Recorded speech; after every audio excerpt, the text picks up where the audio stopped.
Assalamualaikum warahmatullahi wabarakatuh.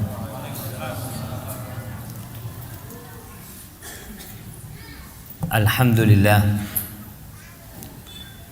alladzi hadana lihadza wa ma kunna linahtadiya laula an hadanallah.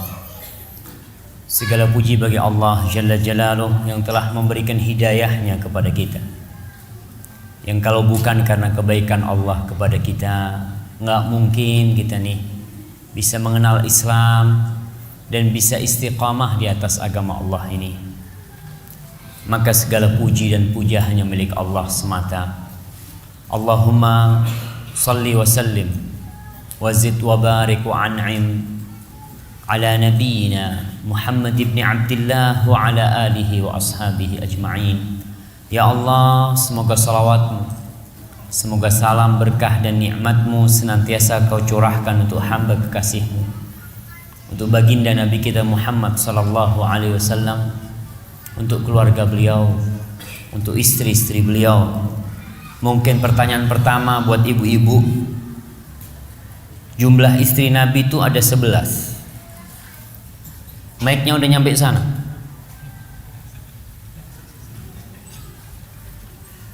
Soalnya kajian ini mohon maaf, saya nggak akan manggil bapak-bapak karena memang khusus ibu-ibu. Temanya juga khusus buat ibu-ibu. Bapak-bapak di sini sekedar menjadi saksi kalau saya sudah menyampaikan kepada ibu-ibu. Baik, silakan ibu-ibu. Sebutkan 9 istri Rasul Sallallahu Alaihi Wasallam. Baik, kalau nggak bisa 9, 7 nggak apa-apa.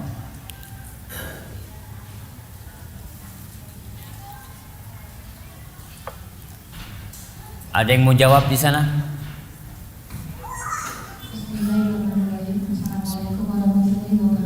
Waalaikumsalam warahmatullahi wabarakatuh. Istri Rasulullah SAW, Khadijah, Zainab, Fatimah. Khadijah, Zainab, Aisyah. Iya.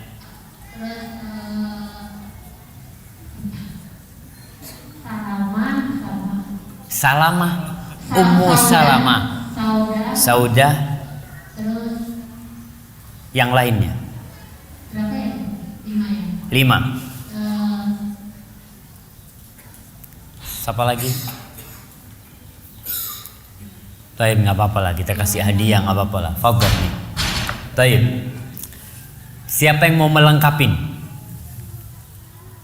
Yang mau melengkapi jumlah istri Rasul sallallahu alaihi wasallam. Tadi disebutkan ada Khadijah, ada Zainab bintu Jahash, ada Saudah, ada Aisyah, ada Ummu Salamah. Sisanya yang lain yang jawab. Baik. Nah,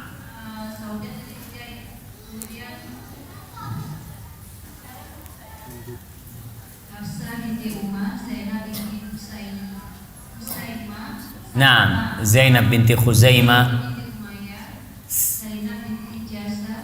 Nah, Juwairiyah. Nah, Safiyah. Nah, Safiyah binti Huyai. Ummu Habibah, putrinya Abu Sufyan. Taib, kasih 2 ini sudah. Taib, barakallahu fiik. Udah cukup kita paling enggak ibu-ibu nih. Ana mau kasih hadiah khusus buat yang namanya Zainab. Ada ibu-ibu yang namanya Zainab? Ada enggak? Istri Nabi itu 2 namanya Zainab. Putrinya Nabi 1 namanya Zainab. Istrinya Ibnu Mas'ud namanya Zainab. Masya Allah. Ada yang namanya Zainab di sini? Masa nggak ada? Bapak-bapak, ada yang istrinya namanya Zainab? Jangan diganti tapi nama istrinya gara-gara tadi. Taib. Kita juga memohon kepada Allah agar menyampaikan salawatnya kepada putra putri Rasul sallallahu alaihi wasallam, kepada Al-Qasim, kepada Ibrahim, kepada Abdullah, dan untuk Fatimah binti Muhammadin, untuk Zainab, untuk Ruqayyah, dan untuk Ummu Kalthum. Dan semoga selawat Allah juga bersambung untuk para sahabat Nabi yang mereka telah berjuang untuk menyampaikan agama Allah ini. Yang terutama adalah Abu Bakar Siddiq, kemudian Umar bin Khattab, kemudian Utsman bin Affan, dan Ali bin Abi Thalib radhiyallahu taala anhum ajma'in, yang mereka adalah sahabat-sahabat yang saling mencintai bersama keluarga Rasulullah sallallahu alaihi wasallam. Amma ba'd. Hari ini saya akan berbicara dengan ibu-ibu.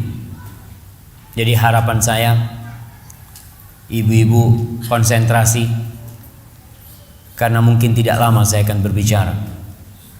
Yang jelas ibu-ibu adalah ummahat, yang berasal dari kata itu artinya induk. Kalau kita melihat umat ini berasal dari adanya kalau nggak ada ibu nggak akan ada umat. Imam juga tidak akan dilahirkan tanpa adanya ibu. Maka benar-benar peran seorang ibu adalah sangat besar sekali dalam memajukan bangsa dan negara ini, khususnya agama kita. Seorang ibu yang tidak memikirkan anak-anaknya, seorang ibu yang hanya memikirkan diri sendiri atau sibuk dengan dunianya, lupa dengan kewajiban-kewajiban dia, maka akan terlahirkan anak-anak yang durhaka kepada orang tuanya, bahkan anak-anak yang tidak bermanfaat buat bangsa dan negaranya. Maka bagaimana seharusnya menjadi seorang ibu? Mungkin saya berbicara dengan sebagian yang sudah menjadi ibu atau sebagian yang masih akan menjadi ibu. Sebelum saya lanjutkan, pertanyaannya, yang belum kawin di belakang banyak apa sedikit? Soalnya pengajian rata-rata yang datang ibu-ibu yang tua-tua. Saya subhanallah, saya lihat yang muda-muda kemana? Yang sudah tua-tua ini udah telat nih ngasih taunya. Dalam artian anaknya udah pada besar semua, mungkin anaknya sudah menikah semua, dia udah punya cucu. Maka harapan ke depan insya Allah ketika seorang ibu datang, anaknya dibawa. Anak-anaknya dibawa ya, baik menantunya mungkin ya dibawa agar dia datang juga menyimak, sehingga bisa menjadi ibunda harapan umat dan harapan bangsa serta negeri kita. Ketika berbicara tentang peran seorang ibu, kita akan berbicara peran seorang istri, karena pada hakikatnya dari istri itulah muncul anak-anak yang kemudian mengangkat derajat seorang wanita menjadi ibu. Seorang wanita yang tidak memiliki anak, semoga Allah Subhanahu wa taala memberikan kepadanya anugerah anak. Tapi ada wanita-wanita yang tidak memiliki anak. Allah mengatakan wa yaj'alu man yasha'u aqima, dan sebagian orang Allah jadikan mandul, nggak punya anak. Ada sesuatu yang kurang dalam diri dia. Dia merindukan panggilan ummi, panggilan ummah, panggilan ibunda. Dia rindu sekali dengan panggilan itu.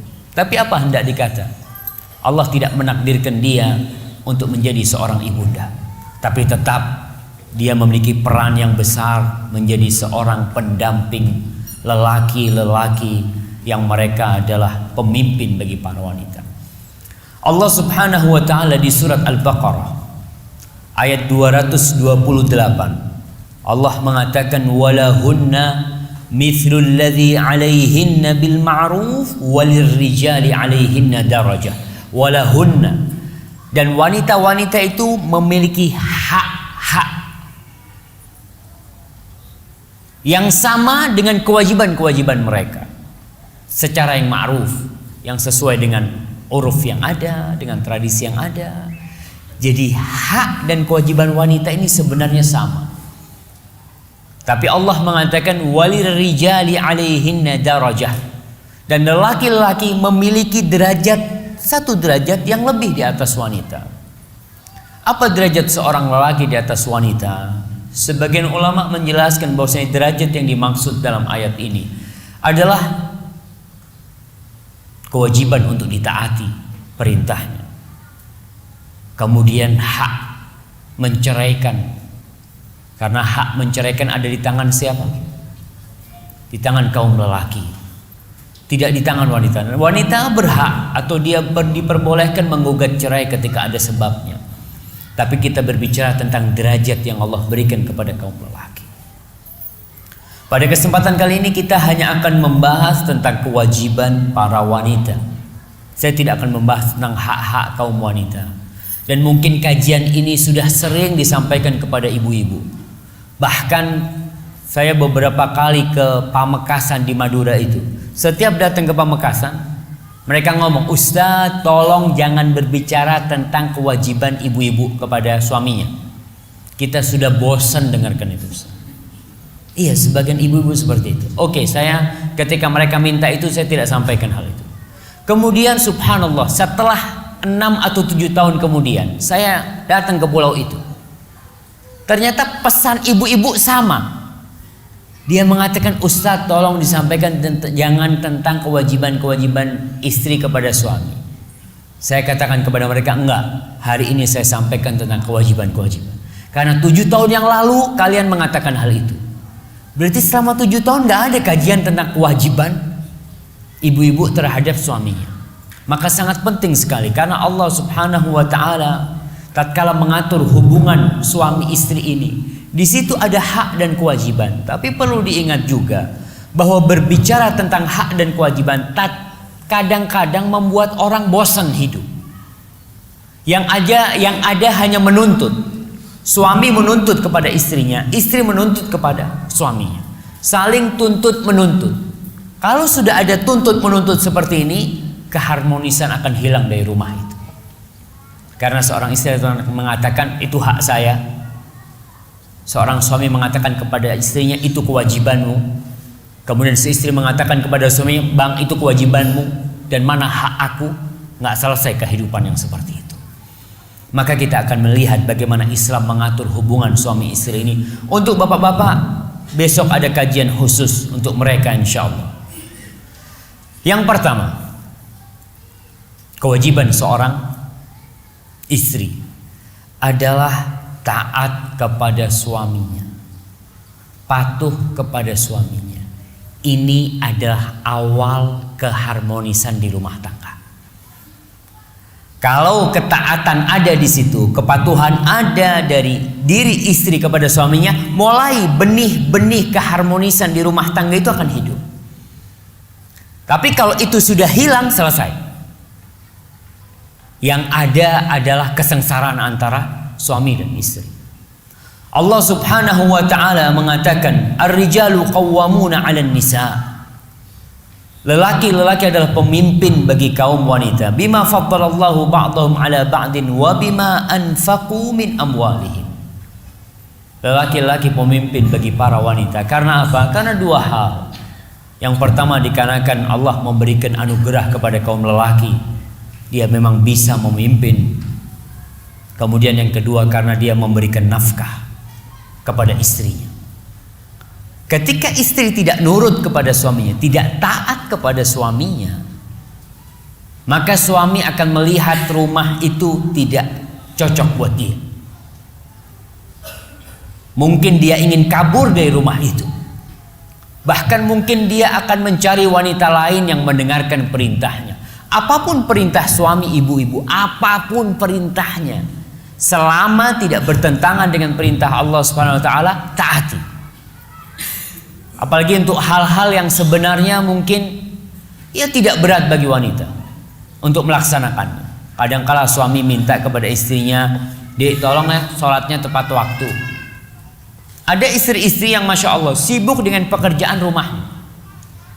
Dia di rumah masak, ini itu, adzan sudah dikumandangkan, dia masih sibuk nyapu, mengatakan, "Tunggu bang sebentar bang biar bersih rumahnya." Subhanallah. Tatkala seperti itu tidak ditaatin suaminya, akan melihat nih istriku nih bandel nih, nggak nurut sama dia. Padahal perintah suaminya sesuai dengan perintah Allah Subhanahu wa taala. Kecuali perintah suami ibu-ibu itu bertentangan dengan perintah Allah Subhanahu wa taala, selesai, tidak boleh ditaati.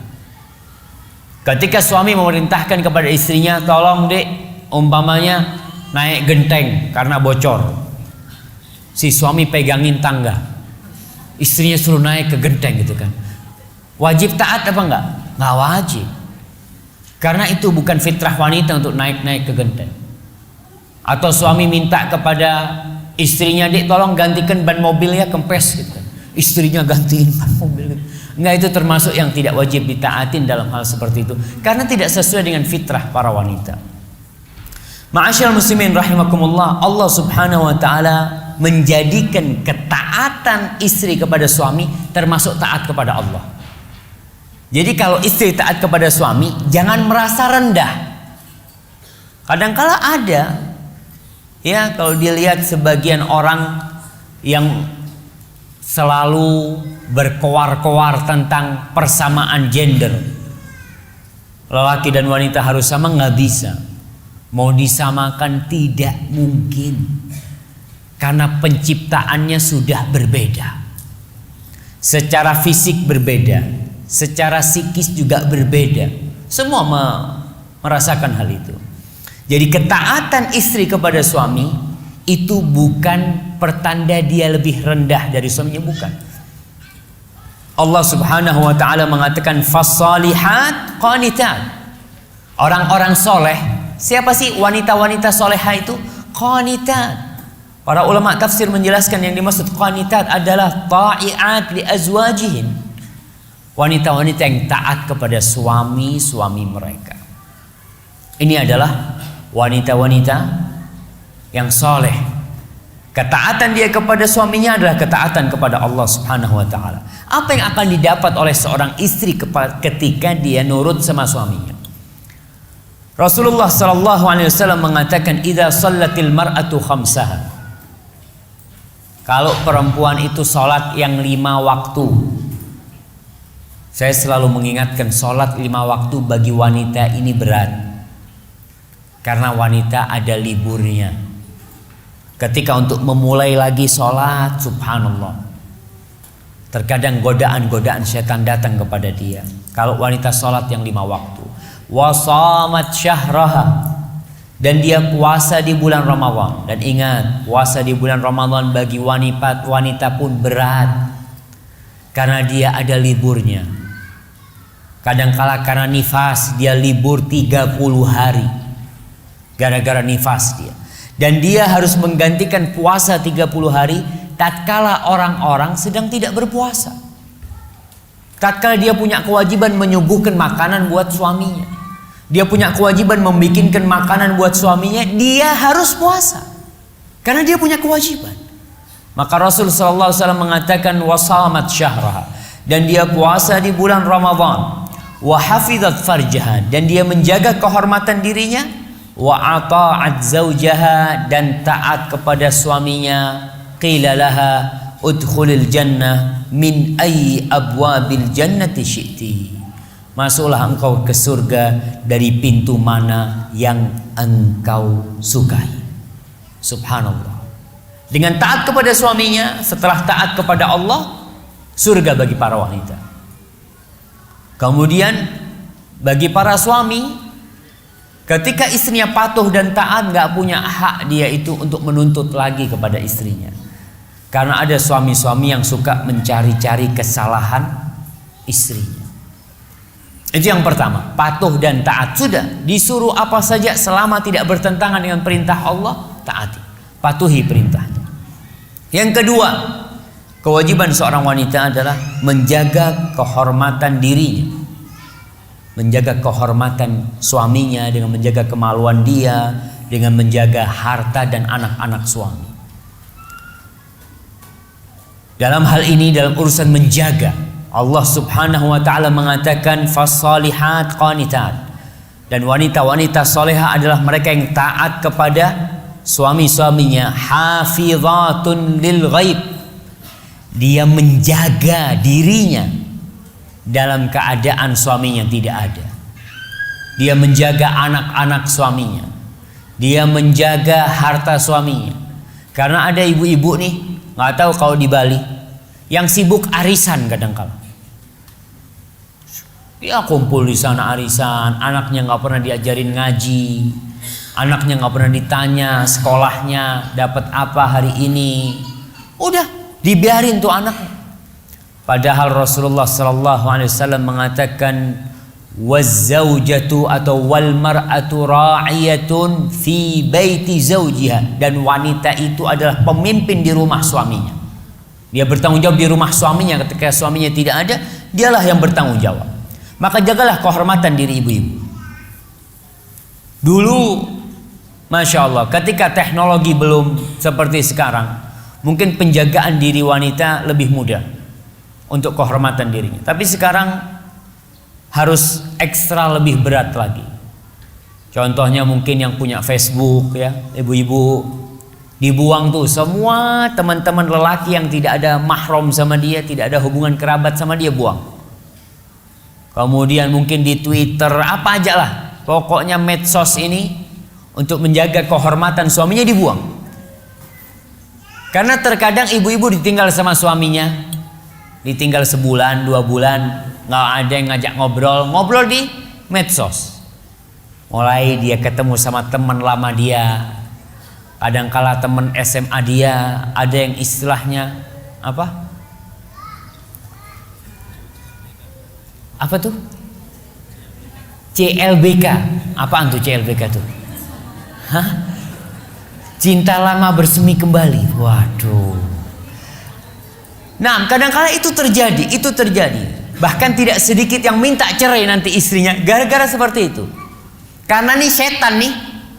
Mungkin saya katakan lelaki ini yang menggoda tuh istri orang, setan. Allah Subhanahu wa taala mengatakan syayatinul insi wal jinni yuhi ba'duhum ila ba'din zukhrufal qawli ghurura. Setan-setan dari bangsa jin dan manusia yang mereka mewahyukan, ya berbisik, menyampaikan ucapan-ucapan yang indah, yang menipu orang. Di situ banyak wanita yang tertipu. Sampai ada seorang wanita yang minta cerai kepada istrinya. Cerai sampai cerai. Setelah cerai, dia juga tidak dinikahin oleh lelaki tadi. Lelaki yang janji akan menikahi dia. Kata dia, aku kalau mau kawin, mau cari wanita yang tidak khianat kepada suaminya. Mana mau aku kawin sama kau? Kau sudah khianat sama suamimu. Maka hati-hati dengan bujukan-bujukan setan dan iblis seperti itu. Jagalah kehormatan dirinya, karena memang seorang wanita bertanggung jawab di rumahnya. Subhanallah. Yang ketiga, kewajiban seorang wanita adalah menjaga perasaan suaminya. Menjaga, ya, ada hal-hal yang seharusnya dia hormati dari suami. Bukan hanya patuh. Kadang-kala ada wanita disuruh sama suaminya, "Dik, tolong ambilkan air, Dik ya." Iya, saya ambilkan air. Subhanallah. Dia melaksanakan perintah itu dengan berat. Seorang suami mendapat istri seperti ini, dia akan berpikir nih, mungkin ada wanita lain yang lebih baik dari yang ini, kata dia. Nanti mikir kawin lagi atau gimana. Subhanallah, Rasulullah sallallahu alaihi wasallam mengatakan, "Wa nisa'ukum min ahlil jannah al-wadud al-a'ud ala zawjiha allati idza ghadiba ja'at hatta tad'a yadahu fi yadihi thumma taqulu la adzuqu ghamdan hatta tarda." Wanita-wanita kalian yang termasuk penghuni surga adalah al-wadud, wanita-wanita yang penyayang. Jadi ibu-ibu nih kalau mau cari menantu nanti, menantu perempuan, cari yang penyayang. Dari mana tahu tuh anak penyayang atau tidak?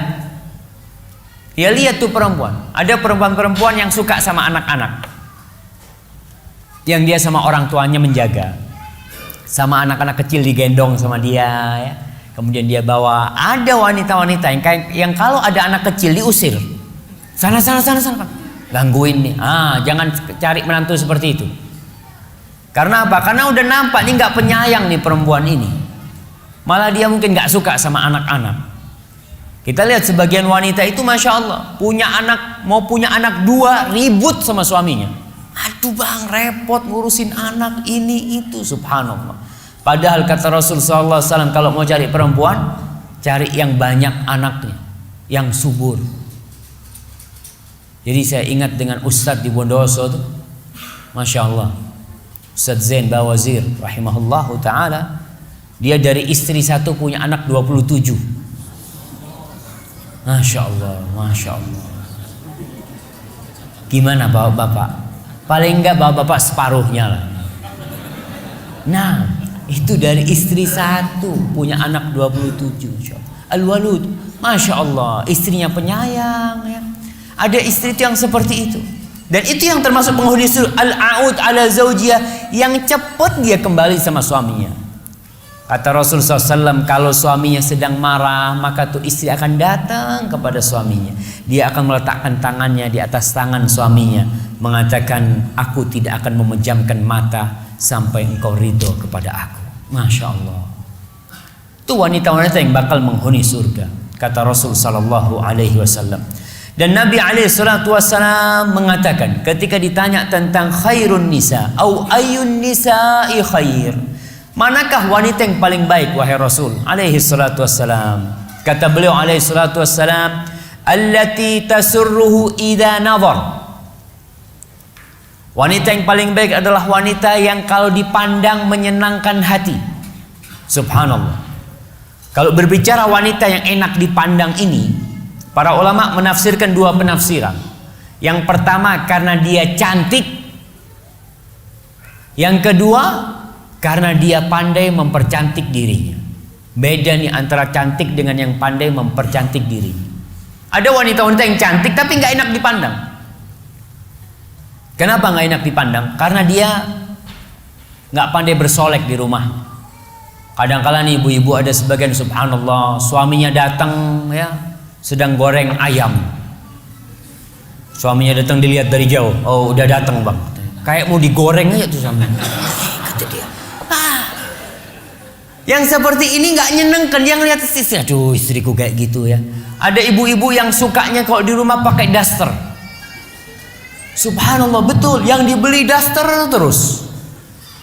Kadang-kala suami yang lihat, ya Allah, istriku kayak gini gitu. Ada istri-istri wanita-wanita yang tidak pandai menjaga tubuhnya. Yang dia kadang-kala melakukan, ya Ustaz, anak kan sudah laku, sudah payu kalau bahasa Jawanya. Biasanya kalau sebelum ada yang melamar dia, dia masih olahraga ya, dia masih menjaga makannya itu dijaga. Sekarang setelah menikah, Masya Allah, kuliner terus kerja. Badannya Masya Allah, ada sampai seorang dokter tuh, ibu-ibu banyak yang punya sayap kata dia. Karena makan terus kerjanya. Suami ngelihat nggak suka yang kayak gitu. Apalagi godaan di luar nih ibu-ibu, hati-hati. Na'udzubillah, di Bali sini subhanallah ya. Ngelihat wanita berkerudung mungkin jarang karena memang banyak orang-orang kafir di sini ya, banyak orang-orang yang tidak beriman, pakaiannya seperti itu. Kalau masuk rumah, suami masuk rumah yang dilihat daster gitu kan. Ya Allah, kata dia kayak gini. Maka tolong cari yang kata Rasulullah SAW, allati tasurruhu idza nadhar, yang menyenangkan suami. Maka di sini kita melihat seorang wanita itu boleh meminta kepada suaminya untuk tidak dikumpulkan dengan mertuanya. Itu hak wanita. Allah Subhanahu wa taala mengatakan, askinuhunna min haitsu sakantum min wujdikum wa la tudarruhun. Tempatkan istri-istri kalian ya sesuai dengan kemampuan kalian. Di rumah, di tempat tinggalnya sesuai dengan kemampuan kalian. Wa la tudarruhunna, dan jangan membahayakan para wanita. Jangan membahayakan para wanita.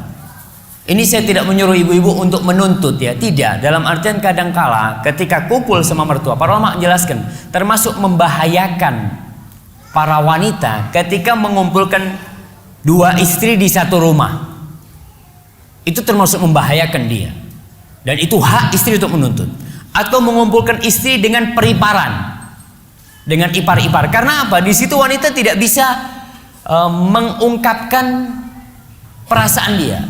Mau bersolek nggak mungkin karena ada iparnya. Dia mau pakai baju-baju yang seksi mungkin nggak mungkin karena ada mertuanya. Ketika mertuanya ngelihat, ente kayak gini ngapain gitu. Ya, ini mertua memang udah tua gitu kan. Tapi itu nggak bisa. Ketika kumpul memang susah. Mau bukain pintu buat suaminya dengan pakaian mungkin dandanan yang Masya Allah, dengan pakaian yang membuat suaminya bergairah mungkin ya. Tapi nggak bisa, dia mau bukain pintu gimana kata dia? Mau keluar pakai kerudung terus. Bukain pintu suaminya pakai kerudung terus. Memang susah dalam kondisi seperti ini. Tapi kalau memang si wanita ridho dengan hal itu nggak ada masalah. Tapi itu adalah hak para wanita. Rasul sallallahu alaihi wasallam mengatakan allati tasurruhu ila nadhar, yang menyenangkan hati suaminya kalau dilihat. Ada wanita yang mungkin kulitnya putih gelap. Nah, antum tahu putih gelap itu kan, seperti itu. Nggak putih cerah, dia putih gelap, tapi dia pandai bersolek, pandai mengambil hati suaminya. Setiap suaminya datang, ya apa? Bula gitu. Bukanlah kita. Nggak, Masya Allah jemaah. Dia mungkin kayak tadi, warna kulitnya tidak cerah dia itu. Tapi ketika suaminya datang, subhanallah, aroma di tubuhnya, subhanallah. Suaminya buka pintu, dia langsung nyium baunya istrinya. Masya Allah, ini istriku, Masya Allah. Bukan bau bawang jemaah. Biasanya di rumah nih ibu-ibu, Masya Allah, yang taruh di perutnya apa? Minyak kayu putih atau minyak telon. Dah dimasuk rumah kayak masuk kamar bayi gitu kan. Aduh, subhanallah, hati-hati. Di sini Rasul SAW menganjurkan kepada para wanita untuk menjadi yang paling baik, yang dia bisa bersolek untuk suaminya, dia bisa menjaga tubuhnya, menjaga dirinya, tidak sibuk dengan cuma makan saja ya. Wa tuti'uhu idza amar. Wanita yang paling baik yang kalau disuruh dia taat. Wala tukhalifuhu fi nafsiha wa maliha bima yakrah. Dan wanita itu tidak membantah kepada suaminya dalam urusan diri dia atau harta dia ya. Kadangkala suaminya ngasih nasihat kepada istri, atau si suami minta istrinya untuk datang kepada dia, ya bismillah.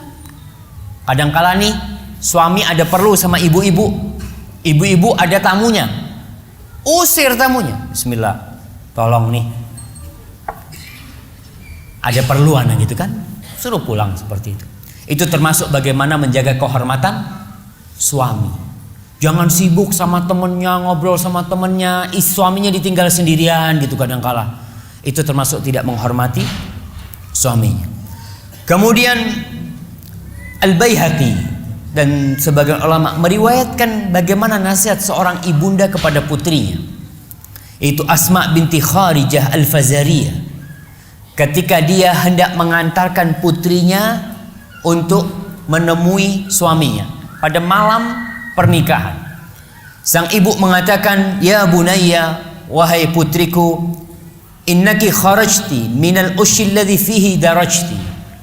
Wahai putriku, tak lama lagi kau akan keluar meninggalkan sarangmu. Al-ush itu seperti burung. Biasanya kita lihat burung itu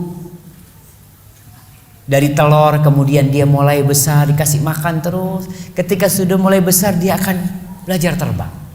Engkau akan keluar pertama kali nih dari tempat sarang atau dari tempat ayunan yang kau di situ ditimang-timang selama ini. Kemana? Fasirti ila firashin lam ta'rifih. Kau akan menuju, akan berpindah ke atas ranjang yang engkau tidak mengenalnya. Nggak kenal. Suaminya kayak apa dia taunya cuma dari luar. Maka hati-hati ibu-ibu ketika menikah. Jangan sembarangan menikahkan putrinya atau menerima lamaran seseorang. Banyak lelaki-lelaki yang datang ibu-ibu terima gara-gara kecantikannya. Gara-gara kegantengan suaminya. Wah, Masya Allah ganteng banget orangnya, diterima. Dapat 2-3 tahun minta cerai.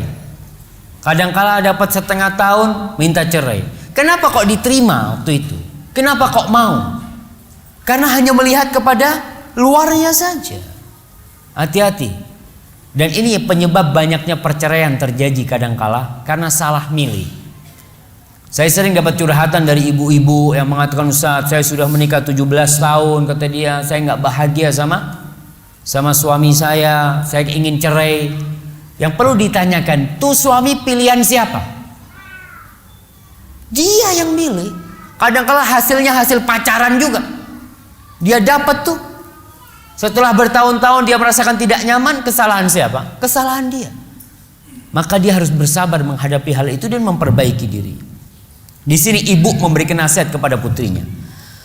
Kemudian wa qarinin lam ta'lafi, kau akan menemui satu pasangan yang kau juga tidak terbiasa dengan dia.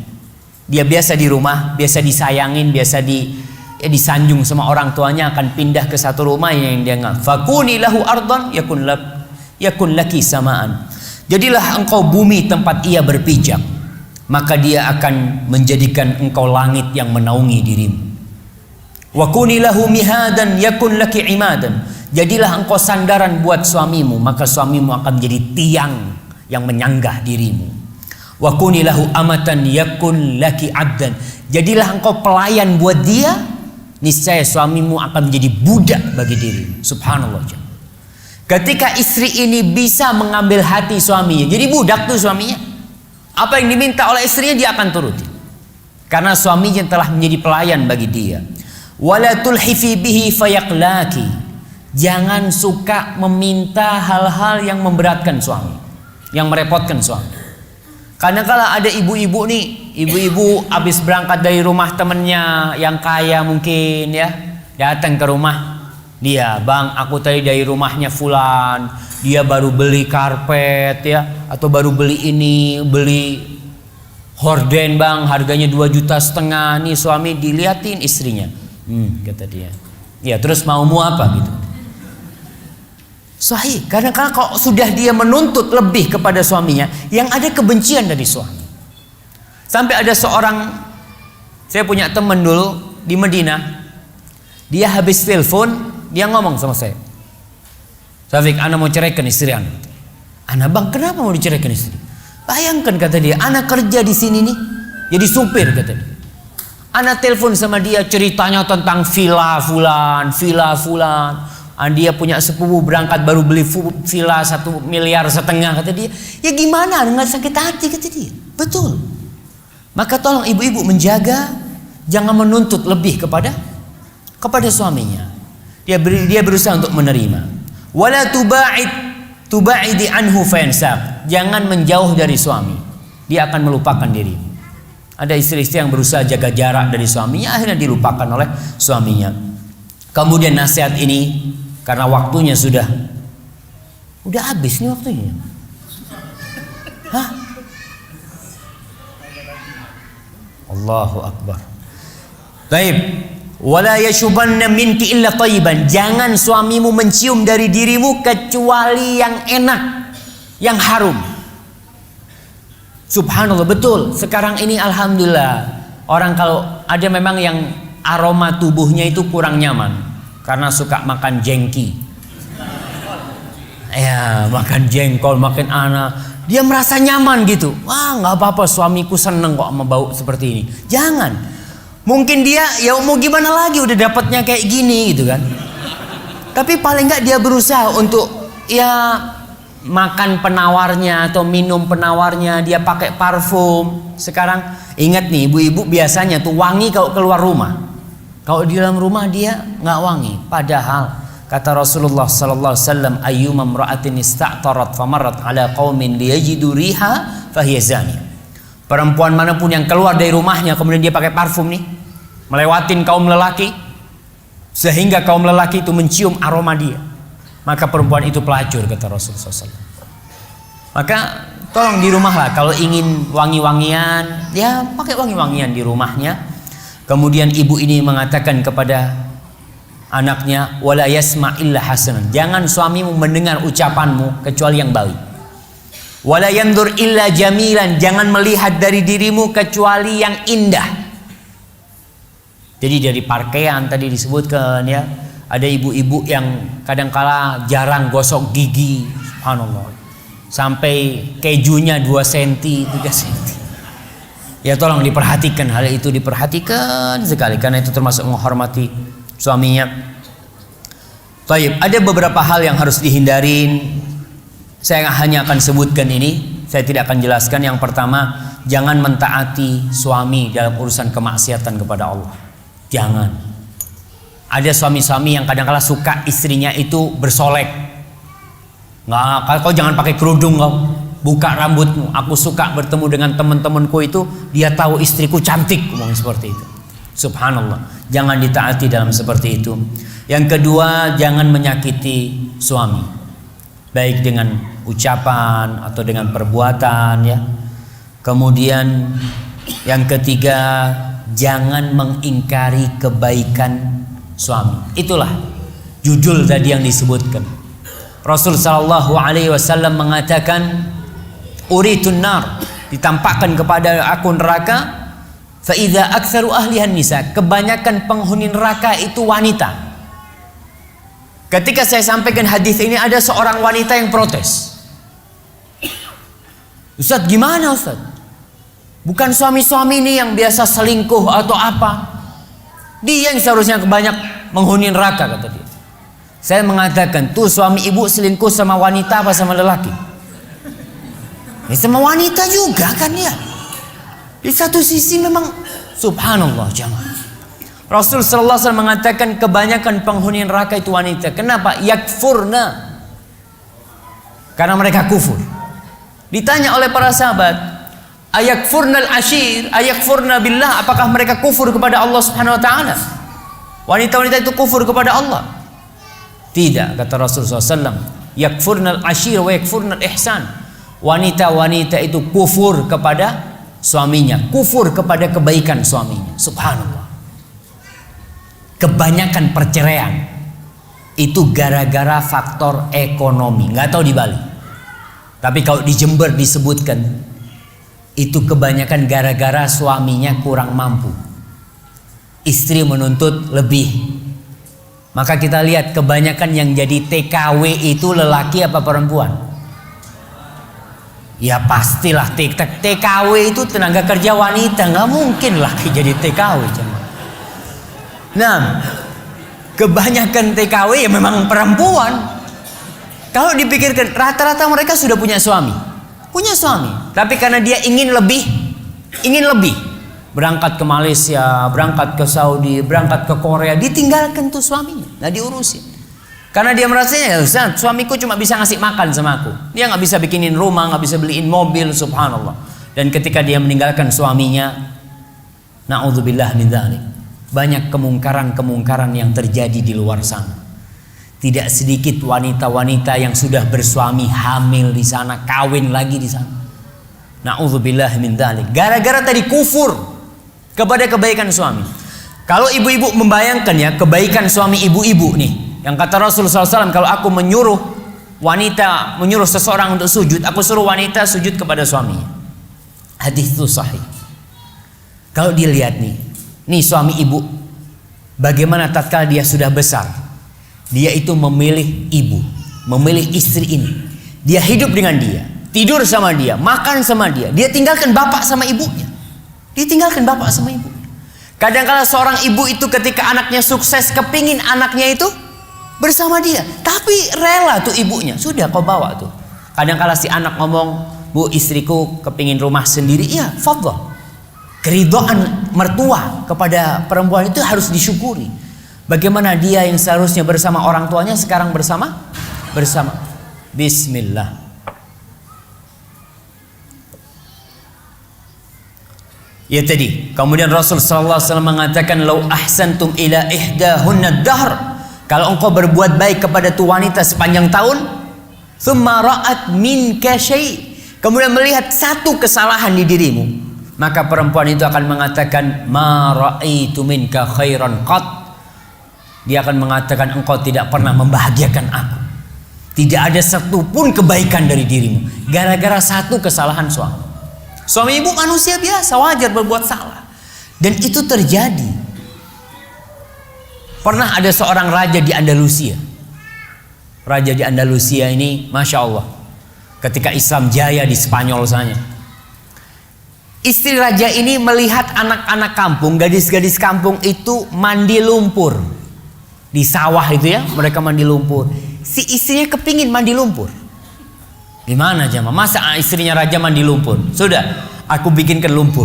Dibikinkan lumpur dari coklat, dari misik, dari minyak wangi. Dibikinkan tuh lumpur. Dia mandi itu istrinya di lumpur itu dengan aroma yang tetap indah buat dirinya. Selesai.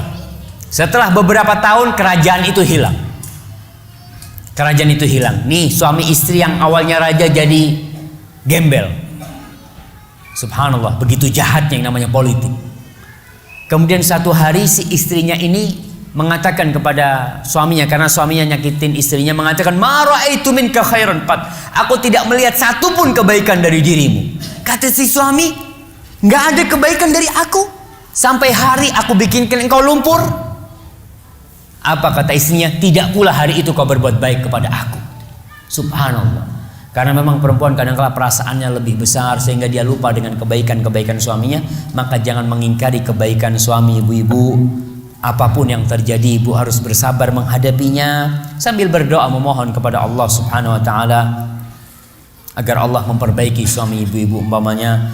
Kemudian larangan juga yang perlu diperhatikan, jangan minta cerai kepada suami kecuali dengan sebab yang disyariatkan. Kalau memang ada sebab yang syar'i, mungkin suaminya memang ya suka memukul dia, mungkin suaminya memang peminum atau sebab-sebab yang syar'i, maka diperbolehkan bagi para wanita untuk meminta cerai. Kemudian yang selanjutnya, jangan menyebarkan aib suami. Ada ibu-ibu yang kerjanya kalau di majelis-majelis itu, oh suamiku kayak gini, kayak gitu. Dia ceritakan aibnya. Itu merupakan awal atau letupan-letupan kecil perceraian nanti. Akan terjadi perceraian nantinya, subhanallah. Ada seorang lelaki yang Masya Allah, lelaki ini dia hendak menceraikan istrinya. Ditanya sama orang-orang, ana dengar-dengar ente mau menceraikan istri ente, kata dia. Kata orang ini, urusan ente apa? Itu istri ana mau ceraikan dia atau apa dia istri ana? Ada apa ente tanya-tanya? Akhirnya pergi itu. Betul, setelah beberapa lama diceraikan istrinya. Datang lagi tuh swipe-nya. Dulu kan istri ente, kata dia. Sekarang sudah bukan istri ente, kata dia. Kenapa ente ceraikan istri ente?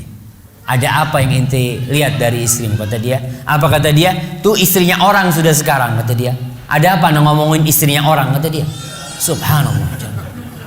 Betul, kita diharapkan untuk menutupi aib pasangan hidup kita. Ya udahlah, kalau memang harus terjadi perceraian atau apa, jangan membongkar aib satu sama lainnya. Rasul sallallahu alaihi wasallam mengatakan, "Man satara musliman satarahullah." Barang siapa yang menutup aib saudaranya, maka Allah akan menutup aib dia. Hadza wallahu a'lam bissawab. Mungkin itu yang bisa kita kaji pada kesempatan kali ini. Kita masuk ke sesi interaktif. Mungkin ibu-ibu di sana ada mic, silahkan kalau ada yang ingin disampaikan, tafadhali. Barakallahu fikum. Untuk pertanyaan pertama akan dapat hadiah. Masya Allah. Tafadhali.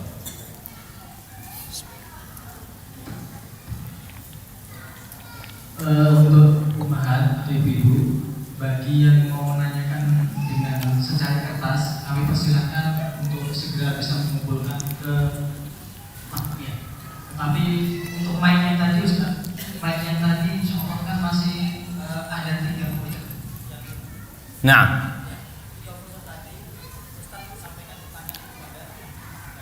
siap. Ana mau kasih hadiah buat penanya pertama. Boleh nggak? Kalau nggak boleh nggak apa-apa nih kita. Soal vouchernya udah ana pegang. Fadhol ya. Buat penanya pertama.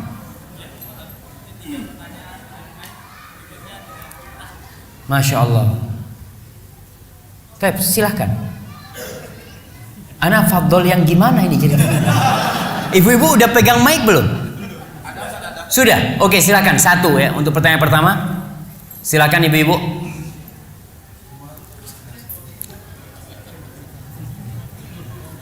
Jadi bapak-bapak nggak boleh tanya ya.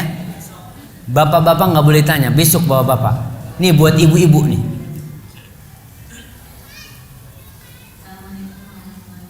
Waalaikumsalam warahmatullahi wabarakatuh.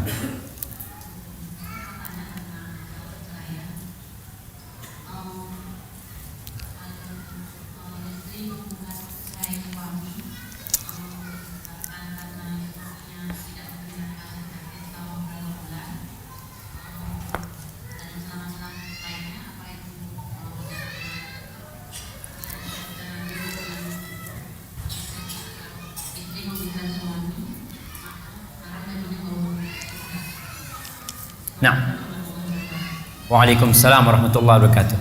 Iya. Ini pertanyaan pertama dapat hadiah, insyaallah.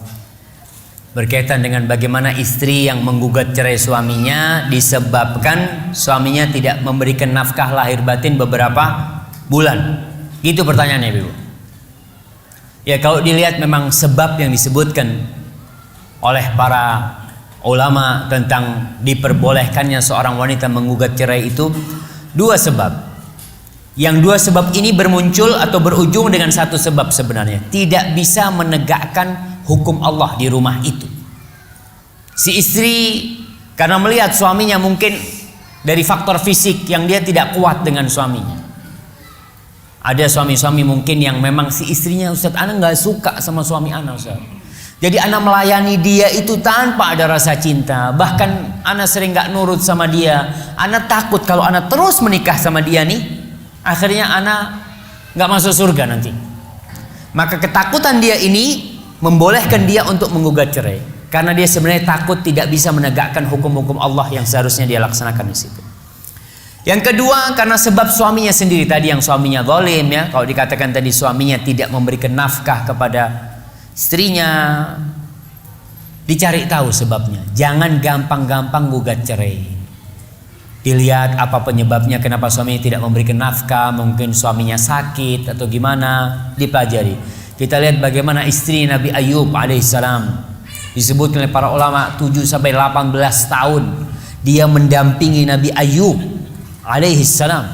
Dalam kondisi Nabi Ayub ini sudah sakit, sudah nggak bisa berbuat apa-apa. Yang ngasih makan siapa?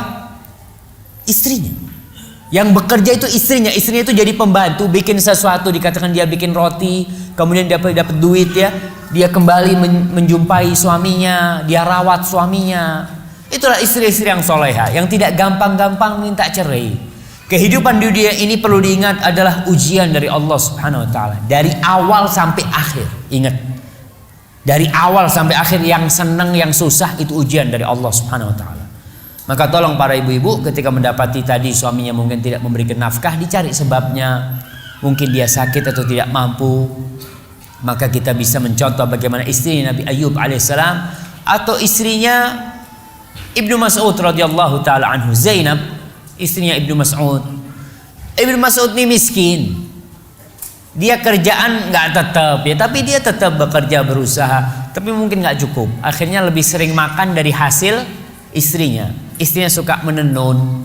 Hasil tenunannya itu dijual, dapat duit, dimakan bersama. Sampai suatu hari Zainab ini mendengar Rasulullah SAW berceramah menganjurkan bersedekah. Lalu dia datang kepada suaminya, wahai Ibnu Mas'ud, kayaknya mulai besok nih aku nggak bisa bantuin engkau untuk makan kita. Aku kepingin sedekah. Kata istrinya, Pak. Maka kata Ibnu Mas'ud, nggak apa-apa. Kalau kau nggak bantu kita, Allah nggak akan meninggalkan kita. Tapi kau tanya dulu sama Rasul SAW. Datang lagi Zainab. Ada dua Zainab yang datang ke rumah Rasul SAW. Zainab dari orang-orang Ansor dan Zainab istrinya Ibnu Mas'ud. Ketika mau masuk ke rumah Nabi, ketemu sama Bilal. Bilal, sampaikan kepada Rasul SAW, kita punya pertanyaan seperti ini. Kita nih kepingin bersedekah, tapi duit kita cukup buat ngasih makan suami kita nih sama anak-anak. Gimana posisi kita? Maka ketika Bilal masuk ke rumah Rasul SAW, maka Bilal mengatakan, ya Rasulullah, Zainab ada di pintu. Rasul SAW mengatakan, ayyuz zayanib, Zainab yang mana? Karena Zainab banyak.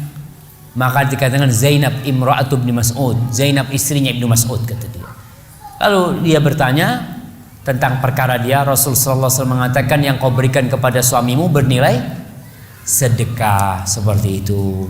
Tapi biasanya memang kalau suami sudah tidak memberikan nafkah, itu pincang rumah tangganya, ya. Barakallahu fikum. Nah, itu pertanyaan pertama tadi. Kita akan masuk ke pertanyaan kedua dari yang sudah sampai kepada saya ini. Ustaz, bagaimana nasab seorang anak yang terlahir dari pernikahan beda agama? Iya, perlu dilihat masalah beda agamanya ini. Kalau suaminya yang muslim, perempuannya yang non muslim, umpamanya Nasara, nasabnya tetap kepada bapaknya. Nasabnya kepada bapaknya, karena pernikahan itu adalah pernikahan yang sah. Kalau pernikahannya tidak sah, umpamanya seorang muslimah yang nikah dengan wanita atau dengan lelaki dari orang-orang bukan ahlul kitab, maka dia tetap ikut bapaknya karena dia memang sudah nggak benar. Nasab dia tetap nasab kepada bapak dia. Tapi pernikahan itu pernikahan yang tidak sah pada hakikatnya. Barakallahu fikum. Nah, ini ada pertanyaannya. Assalamualaikum. Pertanyaan, Ustadz, bagaimana hukumnya nikah sirri? Apakah hak dan kewajibannya sama seperti nikah resmi? Lalu jika dalam pernikahan sirri sang istri dititipkan kepada orang tuanya, siapa yang harus dipatuhi terlebih dahulu? Suami apa orang tuanya? Sedangkan suami sirrinya tidak memberi nafkah. Syukron katsiron. Gimana nih Bapak? Kalau hukum, secara hukum agama, nikah sirri sama nikah resmi itu bedanya cuma di surat nikah. Jadi yang nikah sirri nggak ada catatan sipilnya. Tapi secara hukum agama nikah itu sah tapi bermasalah. Kenapa saya katakan bermasalah? Karena nanti permasalahannya di hak istri kita yang sirri ini dan hak anaknya. Ketika si bapak meninggal, secara hukum Islam dia itu berhak mendapatkan warisan. Anak-anaknya berhak mendapatkan warisan. Tapi ketika nggak tercatat, biasanya yang dapat warisan yang mana? Yang tercatat. Maka di sini suami zalim dia. Karena dia tahu konsekuensinya dan dia biarkan hal itu. Kalau dia memang tetap memaksa nikah sirri, dia harus membuat pernyataan kalau dia itu adalah istrinya. Dan anak-anak dari istri sirri adalah anak-anak dia. Dia bikin pernyataan di notaris atau gimana lah. Supaya hak-haknya itu terjamin. Kemudian kalau secara hak-haknya sama antara nikah sirri sama nikah resmi. Nafkah wajib. Sama-sama wajibnya. Sekarang kalau kondisinya si istri ini tinggal di rumahnya orang tuanya, dititipkan. Enak banget nih suaminya. Dia titipin, yang ngasih makan orang tuanya, tapi dia minta istrinya taat kepada dia. Di mana dia akan taat ketika engkau tidak memberikan nafkah? Yang merawat tetap orang tuanya, yang menjaga tetap orang tuanya. Walaupun di satu sisi memang dia wajib taat kepada suaminya, tapi ketika suaminya tidak memberikan nafkah kepada dia, akan pincang kepemimpinan suami di sini. Maka tetap dia taat kepada suaminya selama perintah suaminya tidak bertentangan dengan perintah Allah Subhanahu wa taala. Tapi kemudian ingat, kadangkala nikah sirri ini juga keridhaan ibu-ibu. Si wanita ridho dengan nikah seperti itu, maka konsekuensinya hati-hati. Dengan seperti ini umpamanya ya. Tapi suami-suami yang tidak memberikan nafkah harus mempertanggungjawabkan amal perbuatannya di depan Allah Subhanahu wa taala. Karena memberi nafkah itu bukan sunnah. Memberi nafkah itu wajib hukumnya. Dan kewajiban memberi nafkah ini 100% kewajiban siapa? Suami. Barakallahu fikum. Baik, ini pertanyaan selanjutnya.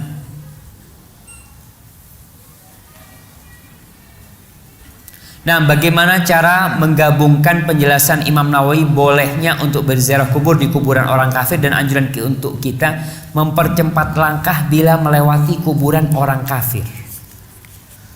Wallahu a'lam. Kalau yang kedua dikatakan mempercepat langkah, Nabi SAW itu mempercepat langkahnya di tempat-tempat azab. Jadi ada daerah-daerah yang pernah kaumnya Nabi Soleh ya, yang di daerah Syam sana itu tempat azab. Nabi mensegerakan langkahnya di situ karena takut azab itu turun di tempat itu, tempat-tempat azab. Tapi kalau mempercepat langkah di kuburan orang kafir, kalau memang ada hadisnya, wallahu alam, itu tidak bertentangan dengan berziarah ke kuburan orang kafir. Karena Rasulullah Sallallahu Alaihi Wasallam pernah meminta izin kepada Allah untuk mendoakan ibundanya, memintakan ampun untuk ibundanya, tapi dilarang oleh Allah Subhanahu Wa Taala. Akhirnya Nabi Sallallahu Alaihi Wasallam meminta izin untuk berziarah ke kuburnya ibunya, dikasih izin. Beliau berziarah ke kuburan ibunya pada waktu itu. Wallahu a'lam bishawab.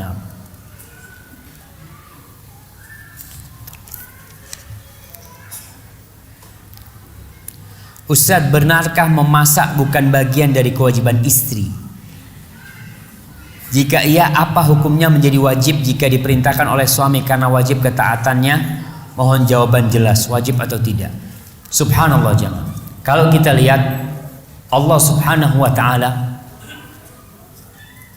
menjelaskan di dalam Al-Qur'an secara global tentang hak dan kewajiban istri. Seperti contohnya ayat yang tadi kita bacakan, walahunna mithlul ladzi 'alaihinna bil ma'ruf. Walahunna, dan bagi perempuan-perempuan itu hak-hak sebagaimana dia memiliki kewajiban yang sesuai dengan uruf. Uruf ini bisa disebut sesuai dengan tradisi, dengan kebiasaan di masyarakat tersebut. Bagaimana kondisi mereka? Memang ada sebagian ulama di sebagian kitab fikih yang menjelaskan bahwasanya tidak termasuk kewajiban istri, yaitu memasakkan untuk suaminya, mencuci pakaian suaminya, membersihkan rumah suaminya. Terus kewajibannya istri apa? Cuma diranjang. Disebutkan seperti itu. Ya udah, itu kewajibannya. Ini adalah pendapat yang sangat lemah sekali, karena bertentangan dengan praktek Rasulullah SAW dan para sahabat. Putri Nabi Fatimah binti Muhammadin SAW, Fatimah binti Muhammad, dia pernah datang ke rumah Rasul SAW mengadu kepada Nabi karena tangannya kasar. Dia harus menumbuk gandum sendiri ya. Menumbuk gandum di sana bukan seperti ini, tapi modelnya dua batu yang disusun kemudian diputar. Ini ada lubang kecil ya. Kemudian seperti itulah menumbuk gandumnya. Tangannya kasar. Dia datang ke rumah Rasul SAW minta pembantu yang bisa membantu dia, karena Ali bin Abi Thalib miskin, gak punya apa-apa. Maka Fatimah datang ke rumah Nabi kita alaihissalam. Di situ dia tidak menjumpai Rasulullah SAW, tapi menjumpai siapa? Menjumpai Aisyah radhiyallahu taala anha. Maka Aisyah mengatakan, nanti kalau ayahmu datang aku sampaikan. Malam hari Nabi datang, disampaikan, putrimu tadi datang. Datang kepada rumah Rasul SAW, datang ke rumahnya Fatimah radhiyallahu taala anha. Fatimah rumahnya sama Nabi ini nempel, nih, tapi tidak satu rumah.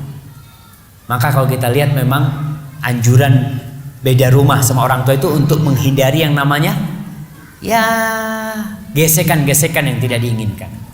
Rasul datang ke rumahnya Fatimah. Fatimah sama Ali sedang tidur. Rasul masuk ke rumahnya, mau bangun nih Ali sama Fatimah. Nabi SAW mengatakan ala rislikuma, kalian tetap. Rasul duduk di tengah mereka. Sallallahu alaihi wasallam. Bagaimana kita lihat nih, Rasul bersama menantunya Ali bin Abi Thalib. Rasul menceritakan kepada keduanya, ala adullukuma mimma huwa khairun minal khadim. Mau nggak aku kasih tahu kalian satu amalan yang lebih baik daripada pembantu? Apa amalannya? Baca subhanallah 33 kali, alhamdulillah 33 kali, Allahu akbar 34 kali. Itu lebih baik daripada pembantu, bukan sama. Di sini kita lihat Nabi tidak mengatakan kepada Fatimah, wahai Fatimah, itu bukan kewajibanmu untuk masak buat Ali. Enggak. Ini putrinya sendiri nih. Kalau memang itu bukan kewajiban, Nabi akan mengatakan, sudah kau nggak usah masak, biar Ali yang masak. Masa mana mungkin suami suruh masak cuma. Rasulullah SAW tidak mengatakan hal itu. Juga kita lihat Aisyah radhiyallahu taala anha, dia yang masak buat Rasul sallallahu alaihi wasallam. Tapi Rasulullah SAW, para suami memiliki kewajiban membantu istrinya. Tapi tetap kalau dikatakan di sini tidak wajib, itu pendapat yang sangat lemah sekali. Asma binti Abu Bakar, dia itu pernah membantu suaminya mengumpulkan makanan buat ternaknya. Ketemu Nabi di jalan sallallahu alaihi wasallam. Nabi tidak mengatakan kepada Asma, Asma itu bukan kewajibanmu Asma, biar Zubair yang melakukan sendiri. Tidak. Berarti Nabi di sini membiarkan hal itu, dan itu termasuk sunnah takririyah, yang hal itu adalah satu hal yang memang menjadi lazim buat istri untuk membantu suaminya, melayani suaminya, bukan hanya urusan di atas ranjang. Barakallahu fikum. Nah, apakah berdosa bagi seorang istri yang membuat tidak nyaman hidung suaminya karena jarang mandi istrinya? Bismillah.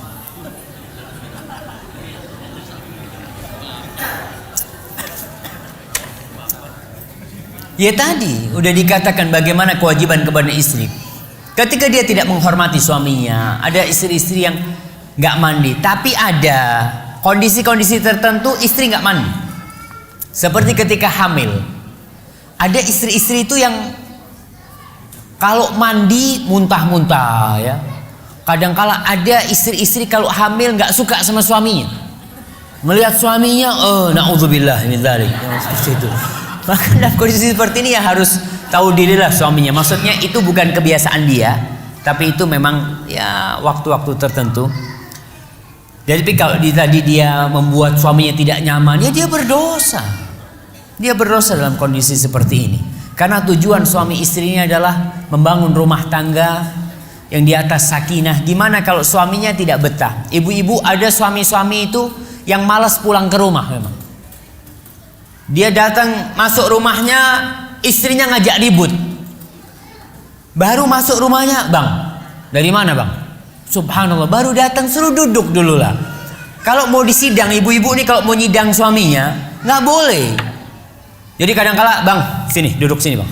Anak, kata dia, memangnya persidangan ini enggak? Kalau memang ada yang mau disampaikan kepada suaminya sambil ngobrol, bang, boleh nggak anak ngomong bang ya? Dia memohon kepada suaminya, insya Allah bisa tuh suaminya dikasih tahu, insya Allah bisa. Subhanallah, assalamualaikum Ustaz. Bukankah Allah menciptakan manusia itu sempurna? Tapi kenapa masih ada bayi yang terlahir cacat atau jauh dari sempurna? Mohon pencerahannya Ustaz. Jazakumullah khairan. Barakallahu fikum. Allah Subhanahu wa taala mengatakan laqad khalaqnal insan fi ahsani taqwim. Kata Allah, kami telah menciptakan manusia dalam wujud yang sempurna. Wujud manusia ini wujud yang paling sempurna. Jadi kalau ada orang yang menghayal bikin sesuatu lebih sempurna dari manusia, nggak akan bisa. Lebih sempurna mana manusia dengan rembulan? Lebih sempurna manusia. Nggak akan ada orang yang berpikir mata yang dua ini gimana kalau mata yang dua ditaruh di samping. Nggak ada. Umpamanya hidungnya ditaruh di atas sini, nggak ada. Itu udah wujud paling sempurna. Kalau ternyata Allah Subhanahu wa taala menciptakan sesuatu dari manusia yang cacat, Allah Subhanahu wa taala fa'alun lima yurid. Allah bertindak seenak Allah Subhanahu wa taala, sekehendak Allah Subhanahu wa taala. Apa yang dia inginkan, dia lakukan. Untuk apa? Pasti ada hikmahnya. Supaya yang sempurna ini bersyukur sama Allah Subhanahu wa taala. Dan supaya yang cacat itu bersabar kepada Allah Subhanahu wa taala. Dan dia tahu nih bahwa dia ini tidak bisa menciptakan apa-apa. Karena ada kejadian tuh di sana, di Arab sana ada seorang suami yang ngomong sama istrinya, "Istriku, kalau engkau anaknya 8 semua perempuan." Semuanya perempuan. Suaminya ngomong lagi hamil ke-9, "Kalau anakmu nanti perempuan lagi, aku ceraikan kau." Subhanallah. Seakan-akan yang membuat itu adalah istrinya. Allah yang menciptakan, alladzi khalaqaka fasawwaka fa'adalak fi ayyi suratin ma syaa rakabak. Allah yang menciptakan wujudnya. Ini ada yang putih, ada yang hitam, ada yang mancung, ada yang enggak mancung, ada yang tinggi, ada yang pendek. Itu Allah Subhanahu wa taala. Nih suami ini mengatakan begitu kepada istrinya. Akhirnya istrinya lahiran, udah keluar perempuan. Tapi sempurna, perempuan wujud sempurna. Akhirnya dibawa sama dokternya nih kepada ibunya, dikasih tahu nih anakmu perempuan, masya Allah, ayu anaknya. Nangis ibunya. Kata dia, perempuan lagi, Allah, nangis dia. Kata dokter, kenapa kau menangis? Suamiku ngomong kalau anaknya perempuan lagi dia akan menceraikan aku. Oh, suamimu urusan aku, kata dia. Tenang. Datengin suami sama dokter. Anakmu sudah lahir, laki. Oh, seneng suaminya, anaknya laki. Tapi nggak ada kupingnya, matanya cacat, kata dia. Kakinya, tangannya semua cacat. Ya Allah dok, gimana dok? Kata dia. Dia ngomong, gimana kalau diganti perempuan tapi sempurna? Nggak apa-apa dok, ganti perempuan nggak apa-apa dok. Pokok sempurna, kata dia. Ya itu baru dia tahu nikmat Allah Subhanahu wa taala. Jadi kalau dilihat tadi itu ujian dari Allah Subhanahu wa taala. Kita nih yang diciptakan harus menerima yang terjadi itu. Barakallahu fikum. Ustaz, mana yang lebih baik, menasihatin orang tua agar mengikuti sunnah atau membiarkan mereka dengan hanya ikhtiar mendoakan saja? karena khawatir akan menimbulkan kemarahan mereka. Jazakumullahu khairan. Baik, berkaitan dengan orang tua kita, mereka adalah orang yang paling berhak mendapatkan kebaikan kita. Di antara kebaikan yang seharusnya mereka rasakan adalah kebaikan mengenal agama Allah Subhanahu wa taala. Kebaikan menjadi seorang yang menjalankan sunnah Rasulullah SAW. Bagaimana kalau orang tua kita belum kenal sunnah, belum menjalankan Islam secara kafah umpamanya. Kita ini posisinya mendoakan saja atau ikhtiar? Tetap harus ikhtiar. Tapi ikhtiar yang pertama yang harus ditempuh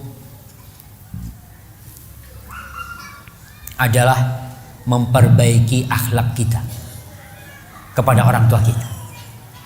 Supaya orang tua ini melihat kita setelah kita ngaji nih, setelah kita belajar, ngelihat ada perubahan, anakku menjadi lebih baik. Dia lebih menghormati, dia lebih menghargai, dia lebih taat, lebih patuh. Di sini orang tua akan melihat, oh ini baik nih, anakku seperti itu. Jadi sebelum kita memberikan nasihat kepada orang tua kita, nasihatin orang tua kita dengan sikap kita, dengan perilaku kita, dengan perbuatan kita. Insya Allah itu pembuka pintu untuk nasihat kepada mereka. Setelah itu kita kalau ngasih tahu orang tua itu jangan sok. Anak kalau ngasih orang tua itu jangan menggurui, tapi ngomong sama orang tua, Pak, nggak tahu Pak, saya ini kok baca hadis Pak ya, kayak gini hadisnya Pak. Bener nggak kira-kira hadisnya nih? Oh sini Bapak lihat, padahal bapaknya nggak tahu hadis kan. Tapi kan Bapak lihat, oh rawahul Bukhari Muslim, oh bener nih. Padahal maksudnya mau ngasih tahu bapaknya tuh tentang makna hadisnya. Di situ orang tua akan diberi nasihat tanpa digurui. Dengan cara seperti itu, atau dengan kita berbagi buku. Kalau ngasih buku sama orang tua itu, Pak nih saya dapat buku Pak, kok kayaknya bagus ya. Coba Bapak baca Pak, bagus nggak buat anak baca, umpamanya seperti itu. Bapak merasa didudukkan sebagai orang yang alim, maka dia akan membaca.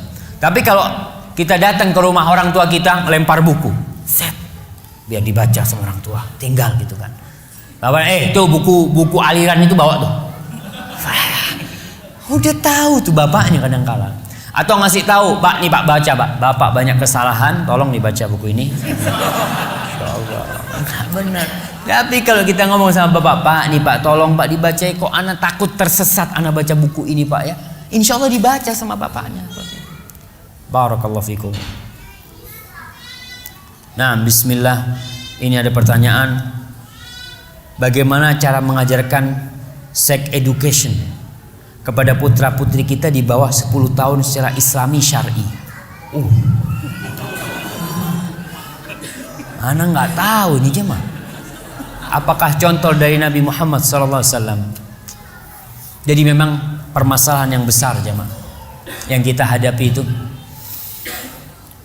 ya teknologi yang ada sekarang yang tidak bisa dibendung. Anak-anak itu melihat gambar-gambar yang tidak elok ya. Game-game itu kadang-kala perempuannya nggak pakai apa? Nggak pakai baju. Ya nggak ada sih game pakai baju syar'i, nggak ada. Nah lihat, memang bajunya memang na'udzubillah min dzalik. Maka sepertinya anak wallahu a'lam bishawab. Bagaimana Rasul sallallahu alaihi wasallam mengajarkan anak nggak tahu. Tapi biasanya yang diajarkan oleh Rasul SAW yang berkaitan dengan ibadah, yang berkaitan dengan apa? Dengan wanita yang haid ya, bagaimana dia harus beribadah, bagaimana dia harus bersuci. Tapi bukan sex education ini. Kalau dilihat, kenapa Barat sekarang sibuk memikirkan sex education? Kenapa? Karena anak-anak umur 12 tahun udah pada nggak perawan semua. Mereka ingin ngasih tahu supaya aman, Sekarang yang adanya propaganda pakai apa? Pakai kondom umpamanya. Apakah mereka memerangi yang namanya seks bebas? Bukan. Mereka ingin supaya seks bebas ini selamat, tidak menyebabkan aib. Dan alhamdulillah ya Allah ya, kita kalau membiarkan hal itu terjadi, apalagi kalau yang namanya malam-malam apa? Valentine mungkin ya. Seperti itu malah ada pembagian kondom gratis, coklat berhadiah kondom. Na'udzubillahi min dzalik. Itu yang akhirnya kita berpikir bagaimana mengajarkan seks. Ya wallahu a'lam, mana enggak tahu. Wallahu a'lam bissawab.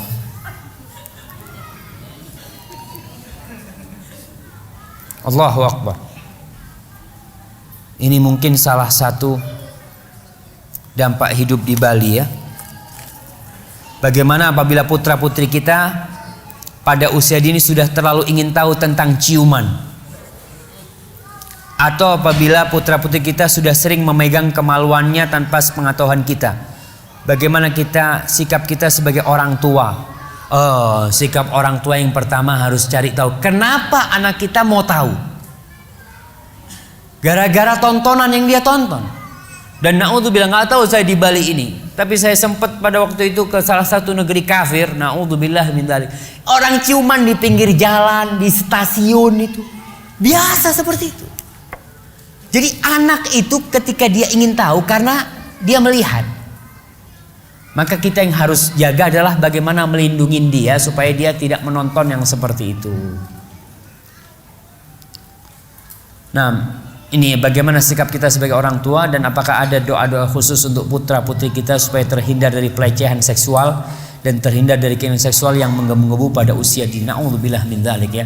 Ini salah satu penyebabnya adalah tidak menjaga pandangan, dan orang tua kadangkala sibuk membiarkan anaknya main game atau disetelkan TV daripada ngeributin orang tua. Nih kasih game nih, ente main game sudah. Orang tuanya ngobrol sama teman-temannya supaya tidak diganggu oleh anak-anaknya. Maka di sini tugas orang tua memilihkan sekolah yang bagus buat anak-anaknya. Kadangkala jauh, nggak apa-apa jauh, tapi syar'i lebih selamat. Kadangkala sebagian orang tua mengatakan nanti saya kepingin anak saya jadi dokter, jadi apa. Lupa dia tuh bahwasanya anaknya bagaimana bisa menjadi penghuni surga. Dia hanya memikirkan dunia anaknya. Adapun doa-doa yang diajarkan, salah satunya doa yang Allah ajarkan di surat Al-Furqan. Allah mengatakan bahwasanya orang-orang hamba-hamba Allah yang beriman doanya apa?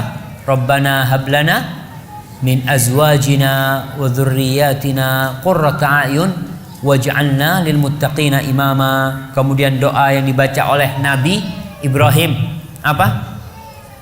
Rabbij'alni muqimas shalah wa min dzurriyyati Rabbana wa taqabbal du'a.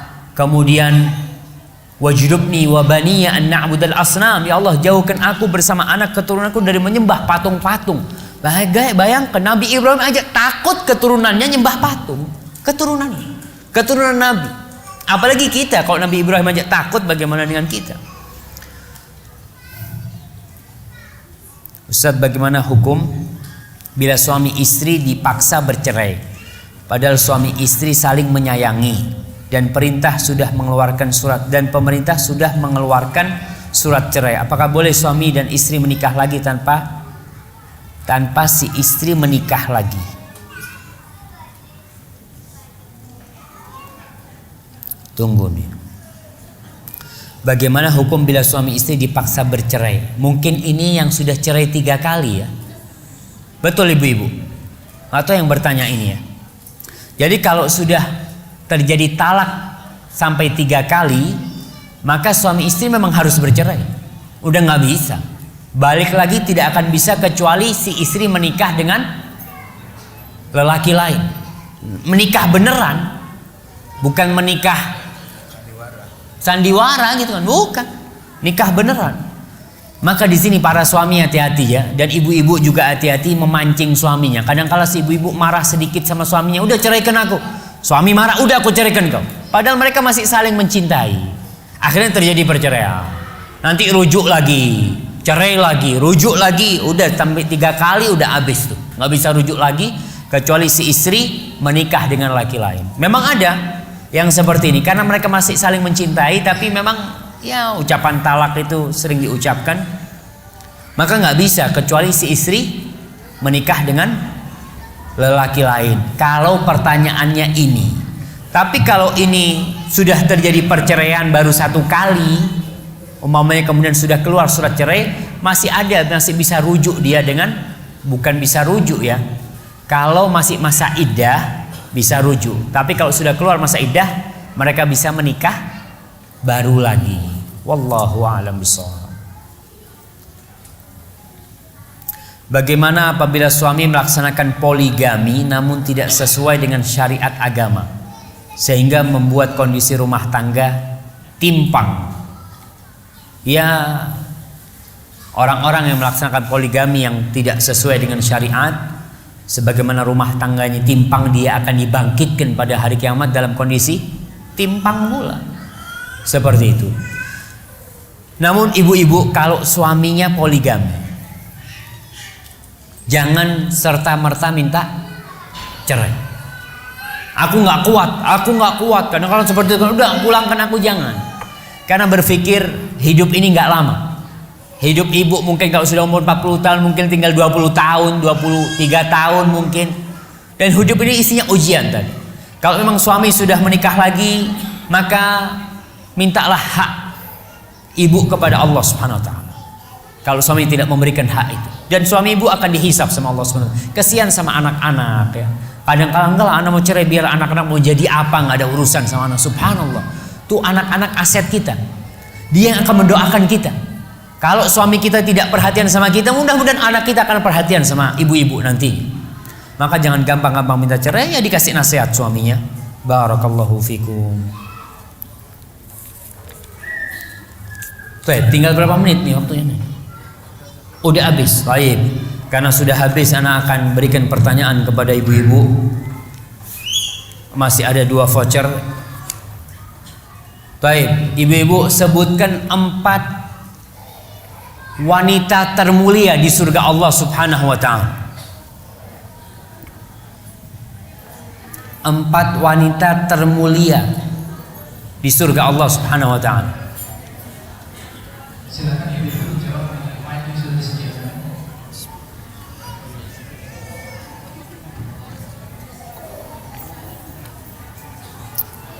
Saya ulangi lagi pertanyaannya saja.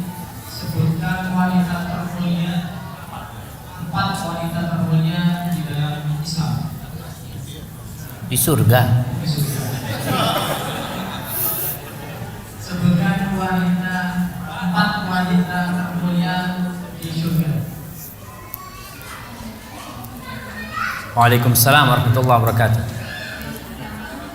Mungkin suaranya agak keras sedikit.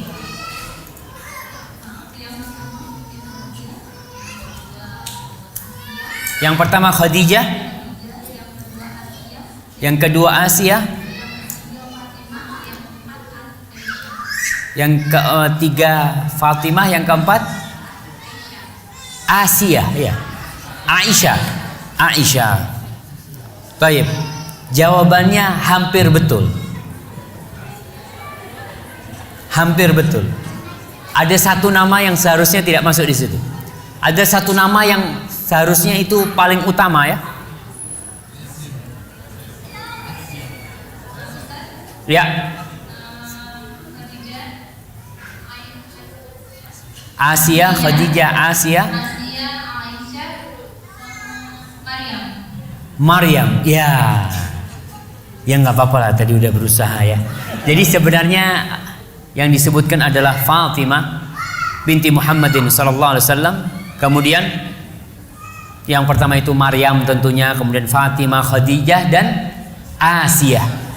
Asia binti Muzahim, istrinya Fir'aun. Adalah Aisyah, naam, Aisyah mulia, tapi dalam hadis itu yang disebutkan adalah 4 sebagaimana yang barusan disebutkan. Baik, sebutkan 4 nama putri Rasulullah sallallahu alaihi wasallam.